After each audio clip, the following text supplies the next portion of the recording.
Guys Bollywood में एक बंदा है जिसकी बातें बहुत कम होती हैं पर वो बंदा एक नंबर है। मैं बात कर रहा हूं द नीरज पांडे की। अगर नीरज पांडे की आप फिल्मोग्राफी उठा के देखोगे तो आपको समझ आएगा कि नीरज पांडे को एक ऑब्सेशन रहा है इंडियन मिलिट्री, इंडियन डिफेंस और इंडियन इंटेलिजेंस के इर्द गिर्द मूवी बनाने का।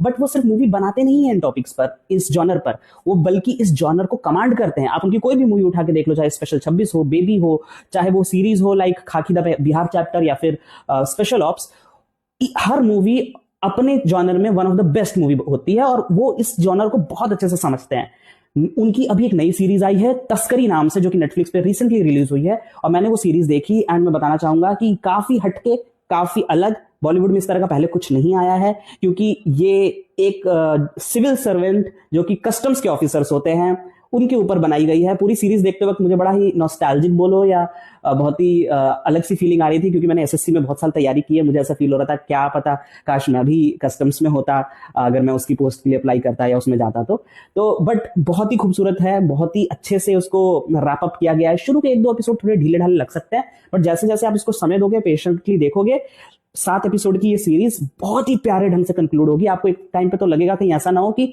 नीरज पांडे इसको बीच में छोड़ने वाले हैं और ये यहाँ खत्म नहीं होगा। बट नीरज पांडे उन डायरेक्टर्स में से नहीं है जो पार्ट 1, पार्ट 2, पार्ट 3 के चक्कर में रहते हैं। वो हमेशा किसी भी सीरीज को एक पार्ट में बहुत खूबसूरत ढंग से कंक्लूड करते हैं और इस सीरीज में भी सारे के सारे पिन पॉइंट इतने प्यारे ढंग से कनेक्ट होंगे। कस्टम्स ऑफिसर्स की जो लाइफ होती है, वो जो जिस तरह से रेड मारते हैं, वो जिस तरह से स्मगलिंग के पूरे रैकेट को समझते हैं, रोकते हैं, जो उनके सोर्सेज होते हैं, उनके जो ढंग होता है चीजों को हैंडल करने का, वो कोई मिलिट्री पर्सनल्स नहीं है, वो कोई डिफेंस पर्सनल्स नहीं है, इंटेलिजेंस ऑफिसर्स नहीं है, बट उनका जो तरीका होता है किस तरह से एयरपोर्ट अथॉरिटी के साथ मिलकर वो चीजों को रोकते हैं, उसके ऊपर बहुत ही क्रिस्प सीरीज है। आप प्लीज इसको देखो, इसको टाइम दो, क्योंकि आपको डिसअपॉइंट नहीं करेगी। एंडिंग बहुत ही अच्छी है। नीरज पांडे पे भरोसा रखो।